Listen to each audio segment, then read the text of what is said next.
11 জুলাই 2007 বাংলাদেশের ইতিহাসে ঘটে যায় এক রহস্যময় ঘটনা। ময়মনসিংহের কাশর এলাকায় এই ঘটনাটি ঘটে।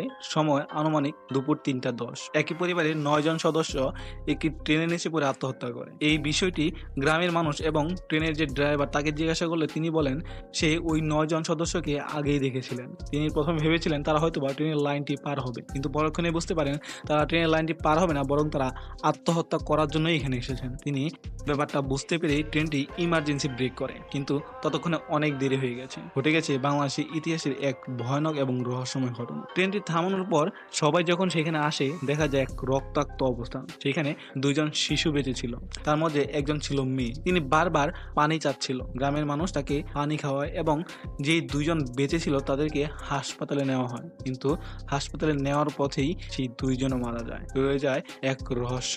আজকে আমরা সেই টপিকটা নিয়েই কথা বলবো, কেন এই রহস্যময় ঘটনাটি ঘটেছিল আর কেনই বা এই একটা ঘটনা নিয়ে নির্মিত হচ্ছে সিনেমা।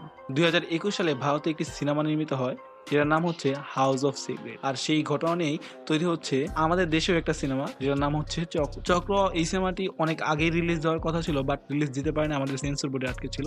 আজকে আমরা পুরো ঘটনাটাই শুনবো।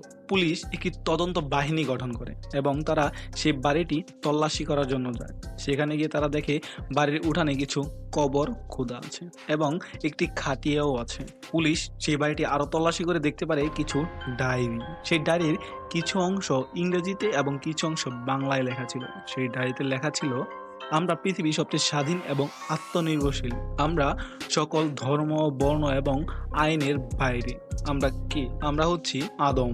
এখান থেকেই আরেকটি রহস্যময় সূত্রের আবির্ভাব ঘটে। সেই পরিবারের একজন কর্তা আনোয়ার দরবেশ, তার হাতে প্রতিষ্ঠিত হয় এই ধর্মটি, যার নাম আদম ধর্ম। তিনি বলেছিলেন, আমি যখন মারা যাব তখন আমাকে যেন কোনো রকম জানাজার গোসল এগুলো না পড়ানো হয়। কিন্তু সে মারা যাওয়ার পরে তাকে গ্রামের কিছু মানুষ জানাজার এবং ইসলামিক নীতি অনুসারেই তাকে কবর দেওয়া হয়, গোসলও করানো। এই ঘটনাটির অনেকদিন হয়ে গেলেও এই ঘটনাটির রহস্য এখনো পর্যন্ত মানুষের অজানা। এই ঘটনাটি নিয়ে তৈরি হয় ইন্ডিয়ার একটি সিনেমা হাউস অফ সিক্রেট, যেটার কাহিনীটা আমি অনেক একটু আগেই বলেছি। আর তৈরি হয় বাংলাদেশের একটি সিনেমা চক্র। ভিকি জাহিদ এই সিনেমাটা অনেক আগেই বানিয়েছিলেন এবং তিনি বানিয়েছিলেন, কিন্তু এটা সেন্সর বোর্ডে আটকে ছিল। আর আপনারা তো জানেন বাংলাদেশের সেন্সর বোর্ড সম্পর্কে, কিন্তু এখন যেহেতু আমাদের দেশে স্বৈরাচার নেই, সো সেন্সর বোর্ড থেকে এই সিনেমাটি মুক্তি দেওয়া হয় এবং আমরা আগামীতে দেখতে পারবো চক্র, যেটা এই ঘটনা নিয়ে নির্মিত। সো এত রহস্যময় একটা ঘটনা বাংলাদেশে ঘটে গেছে, এটা আসলে অনেকেরই অজানা। তো আজকে যেহেতু আপনাদের মাধ্যমে আমরা জানলাম, এন্ড এই সিনেমাটি অনেক ইন্টারেস্টিং হবে।